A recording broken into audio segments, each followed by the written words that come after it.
Hello বন্ধুরা, welcome to sports express Bangla. আরও একটা নতুন ভিডিও নিয়ে হাজির। সবেমাত্র ইস্ট বেঙ্গল আর ইন্ডিয়ান আর্মির খেলা শেষ হয়েছে। খেলার ফলাফল 1-0।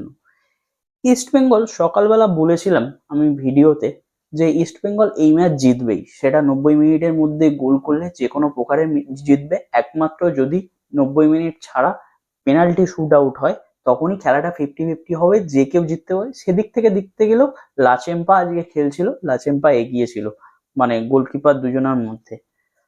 তো প্রথমেই বলবো যে ইস্ট বেঙ্গল যে খেলাটা খেলেছিল, আমি সত্যি কথা বলতে এইরকম খেলবে আমি এক্সপেক্ট করিনি। মানে যতটা এক্সপেক্ট করেছিলাম ইস্ট বেঙ্গলকে লাস্ট 2-3টে খেলা দেখে, ইস্ট বেঙ্গল টিম কম্বিনেশন সেই অনুযায়ী ইস্ট বেঙ্গল আজ খেলতে পারেনি। সোজা কথায় বলতে গেলে ইস্ট বেঙ্গলকে ইন্ডিয়ান আর্মি সেই খেলাটা খেলতেই দেয়নি। তাদের পাসিং গুলো হতে দেয়নি, মিডফিল্ডের যে ক্রিয়েশন সেটা হতে দেয়নি। যদিও অনেক চান্স তৈরি করেছে, ইস্ট বেঙ্গল ফাইনাল থার্ডে গিয়ে সেটাকে ফিনিশ করতে পারেনি। বিষ্ণু মিস করেছে, বিষ্ণুর গোলেই জিতেছে কিন্তু বিষ্ণু মিস করেছে, ডেভিড মিস করেছে, তারপরে আরো অনেক প্লেয়ার আছে যারা মিস করেছে, যেমন সেকেন্ড হাফে আবার বিপিন মিস করেছে। এরা মিস করেছে। ইন্ডিয়ান আর্মিকে আমি দেখলাম তারা অন্য টিমের মতন নয়, তারা অনেক চেষ্টা করেছে ম্যাচটাকে কোনোভাবে ধরে রাখার, অনেক চেষ্টা করেছে। তারা এমনি এমনি ইস্ট বেঙ্গলকে জিততে দেয়নি। যতই ইস্ট বেঙ্গল আজকের যতই ইস্ট বেঙ্গল ভালো খেলে থাকুক না, ইন্ডিয়ান আর্মিকে আমি অ্যাপ্রিসিয়েট করব, তারা খুব ভালো খেলেছে।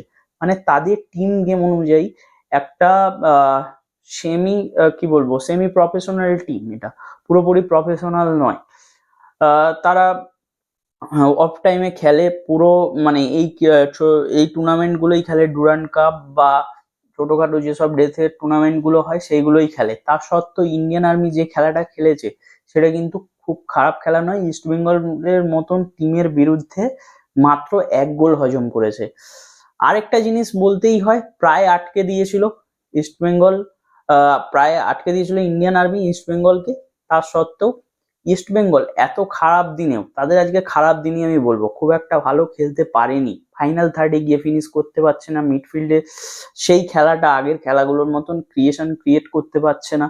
তো সেই খারাপ দিনেও যে জয় তুলে আনা, এটাই কিন্তু বড় টিম। এই জন্যই ইস্ট বেঙ্গল বড় টিম। খারাপ দিনে যেদিন কেউ খেলতে পারছে না বা মিস পাস হচ্ছে প্রচুর, তো সেইগুলো দেখে সব দিক থেকে বিচার করলে ইস্ট বেঙ্গলকে এখনো অনেক কিছু কম্বিনেশন ঠিক করতে হবে। কোচ সমস্ত কিছু দেখছেন, কোচ হাবাসের মতন কোচ যেখানে আছে সেখানে মানে আমাদের বলার মতন কিছু থাকে না যে টেকনিক্যাল এই বিষয়গুলো বাড়াবাড়ি কথা। কিন্তু ইস্ট বেঙ্গলের খেলা আমরা সাধারণ দর্শক, আমরা দেখে তো বুঝতে পারি যে কোন খেলাটা ভালো লেগেছে, কোন খেলাটা খারাপ লেগেছে।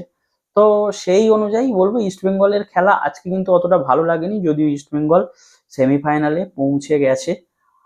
এবার নেক্সট ম্যাচ আছে, সেমিফাইনালে মুখোমুখি হবে। তো সেই অনুযায়ী কালকে আবার মোহনবাগানের ম্যাচ আছে, সেটার প্রেডিকশন পরে করব, কালকে সকালে পাবে। তো আপাতত আজকের ম্যাচটা আপনাদের কেমন লেগেছে? আমার কিন্তু ইস্ট বেঙ্গলের অনুযায়ী ইস্ট বেঙ্গলের খেলার মতন লাগেনি। আপনাদের কেমন লেগেছে অবশ্যই কমেন্টে জানান। আর আশা করব এরপর সেমিফাইনালে ইস্ট বেঙ্গল আরো বেটার ফুটবল খেলবে। আর এরকমই ভিডিও পেতে চ্যানেলটিকে অবশ্যই সাবস্ক্রাইব করে রাখুন। ভিডিওটি ভালো লাগলে লাইক করে দেবেন আর বন্ধুদের সাথে শেয়ার করতে ভুলবেন না। আজকের মতন টাটা, ফিরে আসবো আবারও নতুন ভিডিও নিয়ে।